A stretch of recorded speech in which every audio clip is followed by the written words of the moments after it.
Hi, everyone. As Ali said, I'm Rebecca. I'm one of the lawyers here at Anderson Elder Law. Thank you for joining me today to talk about the top reasons to either create or update your estate plan. Whether you have an estate plan or you're starting from scratch, the conversation is relevant for everyone. We'll explore why estate planning isn't something that you can just set and forget. Life changes, the laws change, your plan should evolve too. People often do it, 20 years before, and then they don't even think about it. They put it aside, don't think about it for a long period of time, and then they come back finally to realize, oh, we should probably make our changes. So my goal for today is for you to leave with a better understanding of the importance of these documents, how they work together, and why the updates are really so critical. So we're an elder care law firm.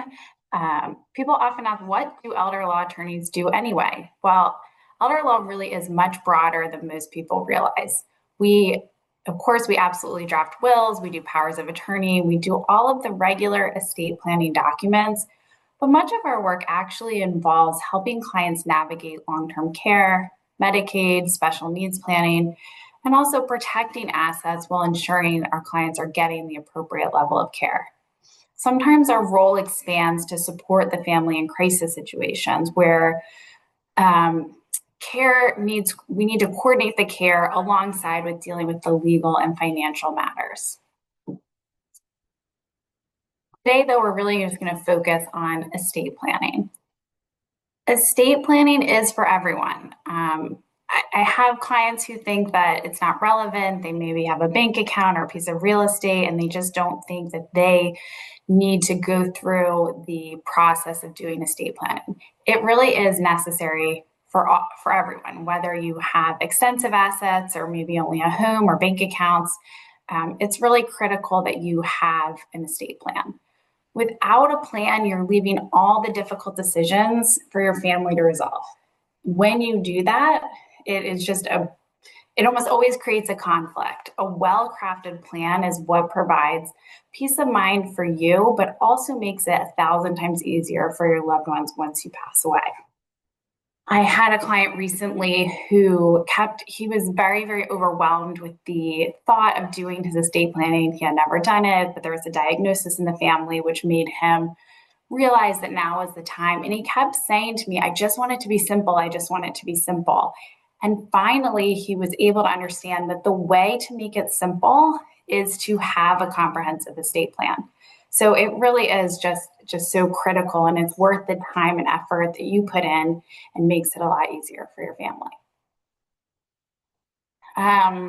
The next slide, it lists the crucial documents that every estate plan needs to have. So most people, they come in, they're thinking about a will, and they're focused on getting their will done and updating that. However, we also always recommend a financial power of attorney, healthcare power of attorney, living will, whether it's part of the same document or a different document, and a HIPAA authorization. Sometimes a trust is appropriate in certain situations. It just really depends. Each of those documents handles something different. It plays a different role. So the will specifies who will inherit your assets after you pass away. A trust can sometimes, trusts have a few purposes. Sometimes a trust helps avoid probate. Sometimes the purpose of the trust is to manage assets either during life or after. And other times trusts we use for asset protection. A financial power of attorney is one of the most critical documents you can have. I mean, they really are all critical, but a financial power of attorney is where you appoint someone to manage your finances. The document can be effective either immediately. So as soon as you sign it, the person you appoint, who is your agent, can step into your shoes and act for you, or it can be only effective upon incapacity. Each situation is different, and we assess that when we meet with you. The healthcare power of attorney is where you appoint someone to make your healthcare decisions for you. This is effective only once you are unable to make your own healthcare decisions. We usually do a combination document of the healthcare power of attorney and living will. And the living will is the part of the document where you express your wishes for end of life care. And finally, the HIPAA authorization. I'm sure you've all seen it. Oftentimes, when you go to the doctors, they have one that's sort of similar, but oftentimes people don't really understand or fill it out completely. But this is what you use to enable family members or friends to speak to your doctors, access medical records, but it doesn't mean that those people are decision makers. For example, oftentimes a spouse is serving as the healthcare power of attorney, but somebody wants either siblings or children to be able to actually get medical information so you can list those people on the HIPAA authorization. So really, the takeaway from this is that it's not one document. You're not coming in for your will. It's really a complete package, and each document is important, and they all work together to protect you and your family. The next slide, we're going to get into all of the reasons why you might need to update your estate planning. The top reason, so the first reason that comes up is life is constantly changing. People get married, divorced, there's new family members, all sorts of things are constantly evolving, constantly changing. Your life today might not reflect where you were 5 or 10 years ago. Without updates, someone you no longer even have a relationship with might still be named in your documents, or new families may be unintentionally left out. I kind of referred to this earlier, but this comes up a lot. I see people who did their documents when their kids were little because they were concerned, making sure that they had provided for a guardian of their children if they were to both pass away. And then they don't think about it again for 40 years. And then they come in and their documents really don't reflect where they are currently in their stage of life. Their kids are adults, their kids might have kids. So it's just anytime there is a major life change, you really should look at your documents and think about whether, they still work for you. Another reason to update your documents are financial changes. Financial changes often impact estate planning directly. For example, if you buy a property, if you receive an inheritance, if you retire, all of these things might require you to update either your estate plan or the titling of the designation of beneficiaries on different assets.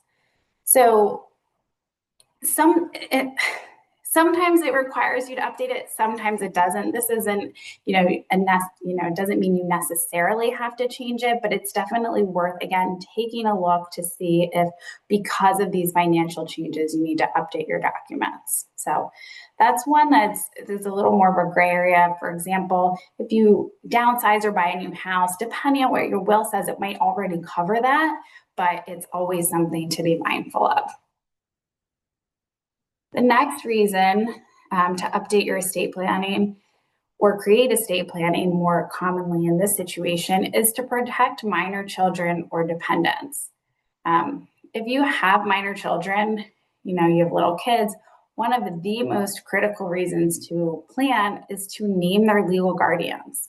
If you don't do this, the courts will decide who raises your children.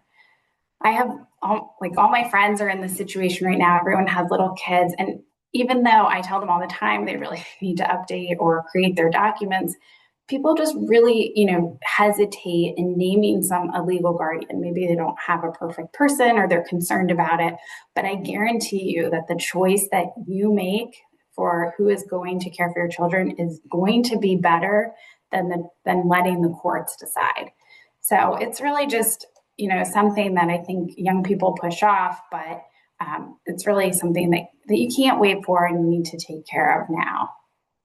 Then the other side of that is sometimes we have children or grandchildren with special needs, and parents, don't realize or just don't get around to updating their estate planning to consider those special needs. And maybe one of these beneficiaries is on public benefits. We never want there to be a beneficiary who is receiving public benefits and then gets an inheritance and loses their public benefits. So we always want to set up a trust that would enable them to keep their benefits and also get the inheritance.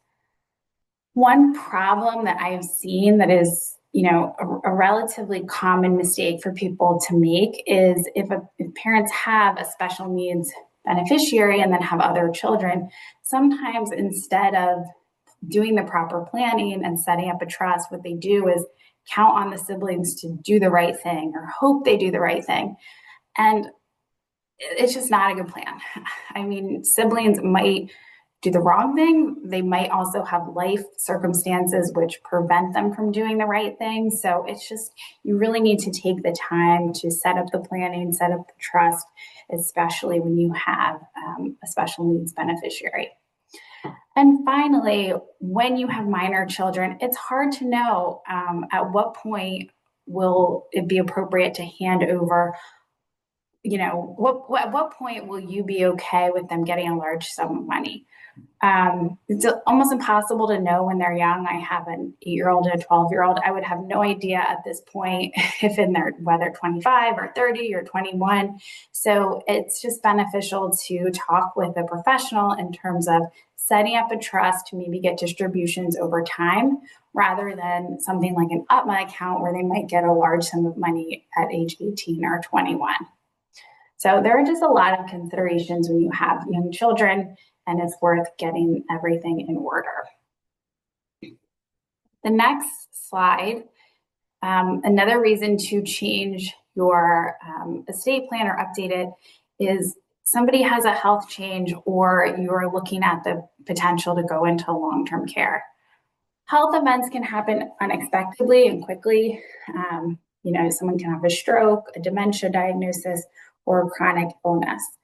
The other thing is sometimes those things, happen at a slower rate. So you might find out, and just because somebody gets a dementia diagnosis or or has some other cognitive decline, does not mean that they're not able to execute their documents. So anytime there is a health change, it is crucial that you speak with someone to maybe update your documents. Maybe they don't need it, but it's just worth looking at, because if you wait too long and then you no longer have the capacity, then there's really nothing that can be done at that point. So anytime there's any sort of health change, it's worth looking at your documents, as well as looking at the potential for maybe long-term care planning to help protect assets in the event nursing care becomes necessary. Sometimes this advanced planning can allow spouses to remain financially secure, and it can also protect important family assets from potential long-term care costs. The next slide, the top reason, number 5, avoiding probate and minimizing costs. This is more of a gray area. There are definitely good reasons to avoid probate, especially with spouses. Usually the goal is for the assets of, when one spouse passes away, the goal is for the assets to be available for the surviving spouse. So in those situations, we really don't want a spouse to have to go through probate. So for example, I recently had a married couple, and they had all of these bank accounts that were in their own names. And, I'd asked them, what was the purpose for this? And they were like, oh, we've just had them forever and we never got around to changing them, but it probably would make more sense if they were joint. So in that situation, because they didn't have a reason to not have joint bank accounts, it wouldn't have made sense for them to continue like that and then have to go through probate. On the other hand, we do not want to let the tail wag the dog in terms of probate. I also have the flip side where we have people who set up all of their accounts as TOD and like transfer on death, and they have all these accounts listed like that, or they have accounts where they put, one of their kids on the account as joint owner, and the goal is to avoid probate. That's their goal. And they come in and I talk to them and say, well, you are successful, you're going to avoid probate, but was the intention to gift one of your 4 children all of your assets? And they're like, well, no, I wouldn't treat my kids equally. Well, now you've kind of made a mess of this simply trying to avoid probate. So this is one of those things that Each situation is so specific that you want to talk to a professional to make sure that your goals are being met and you don't do something accidentally like omitting some of your children just to avoid probate. So, just something to think about. The next reason to update or change your documents is just that, laws change, the rules change. Recently, we had the Secure Act 2.0, which changed how inherited retirement documents, or retirement accounts are taxed, which basically eliminates the ability for most non-spouses to stretch distributions over a lifetime. Not all, I mean, there are certain limited situations where other non-spouses can get the stretch, but most people have to take the distributions within 10 years. So that's one of the most recent changes, but things are always changing. Medicaid qualification rules change constantly. So, again, you might not be aware of certain law changes, which is why it's just good to, if you're not sure, to meet with us and have us review the documents and make sure that everything still makes sense and is tax efficient.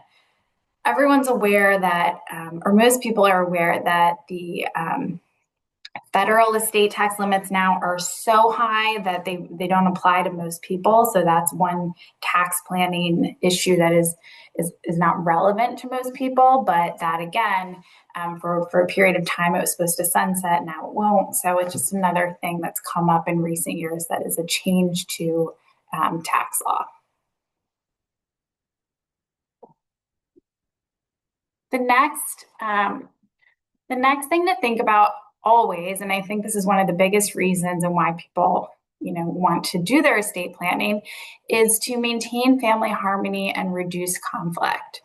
One of the most common sources of family conflict is unclear or outdated estate planning.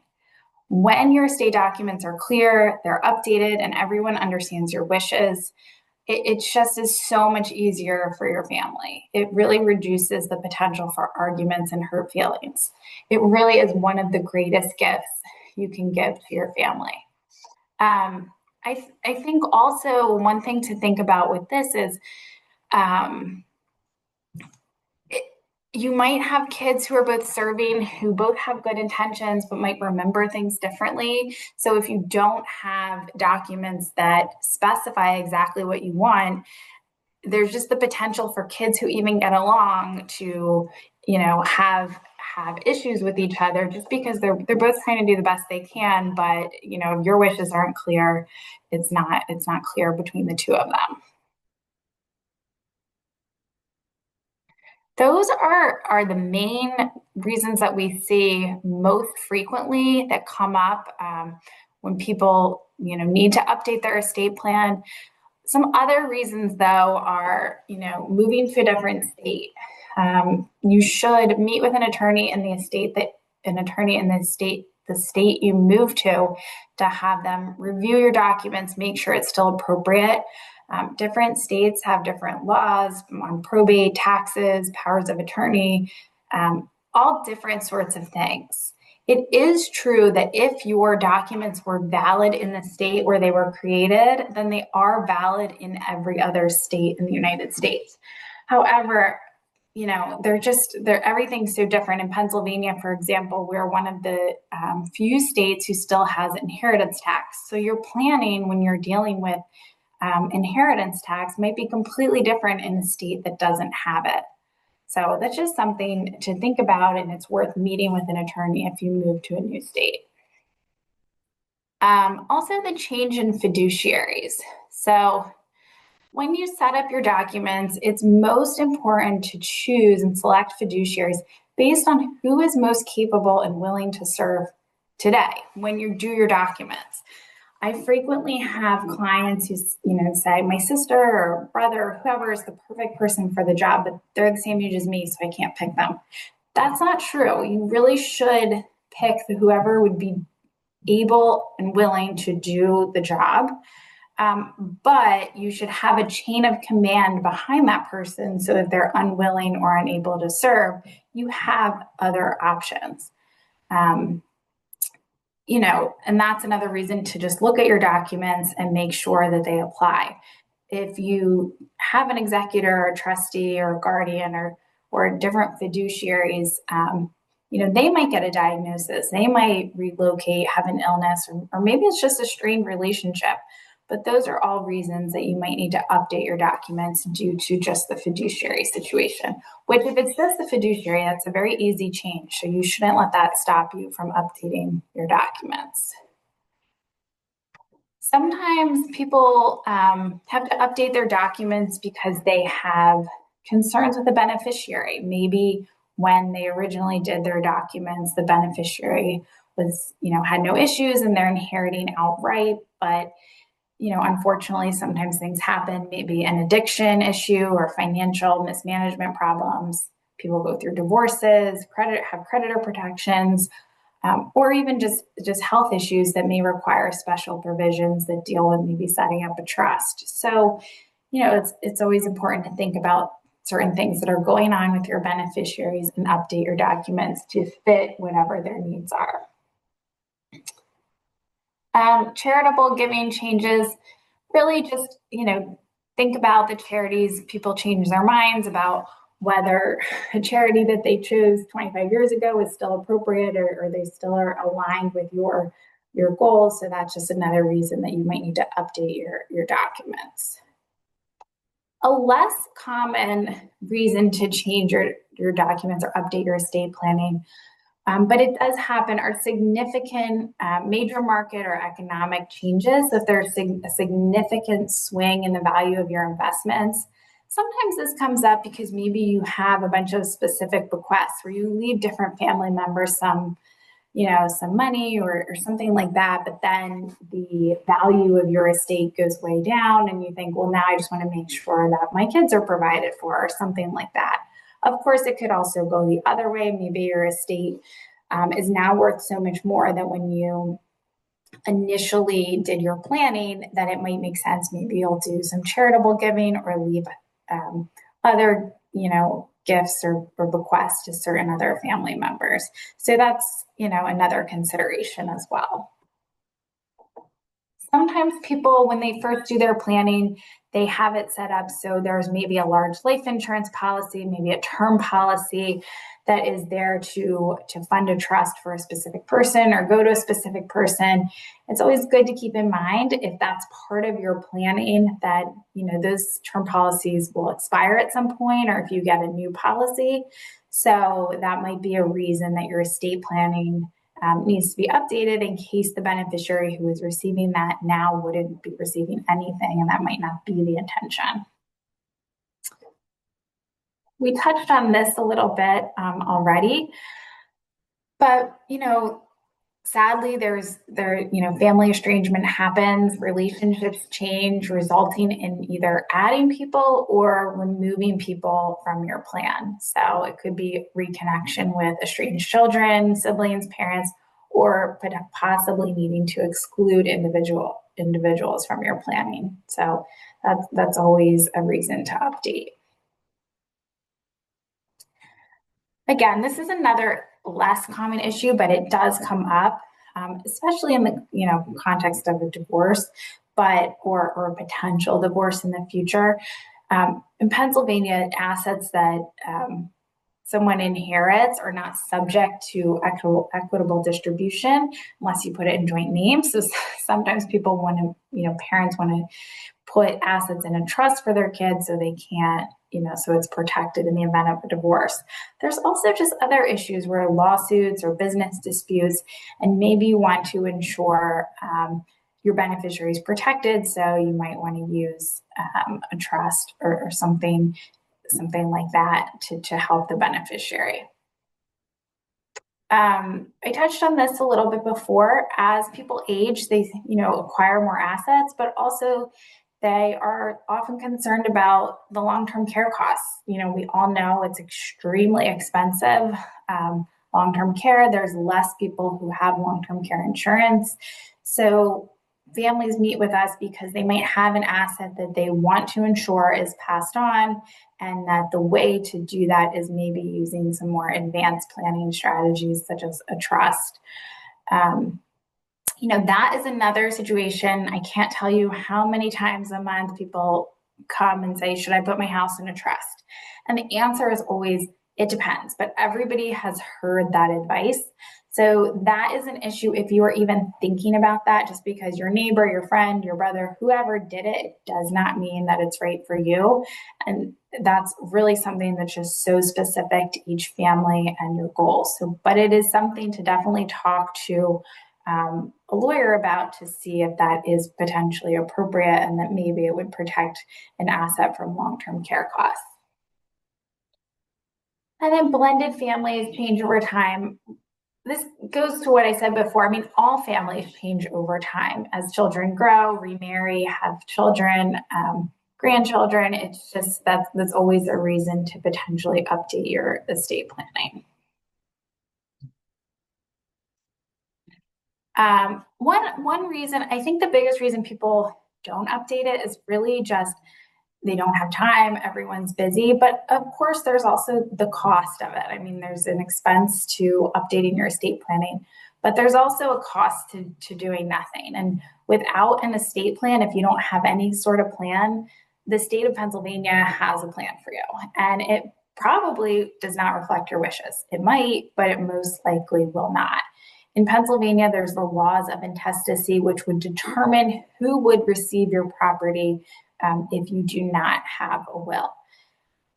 I mean, I've heard that it has worked out for some people, but why take the chance? It just doesn't make sense. It would probably will not be exactly what you would do. And even if it was, again, this is another situation that without a plan, you are most likely going to cause family conflict, incur significant legal fees because it's more complicated. And it also causes delays, which is very difficult for families because it's already a very emotional time. When clients come in and we meet and they sign their documents, I always tell them before they leave, you need to look at this every 3 to 5 years, pull out your documents, take a look.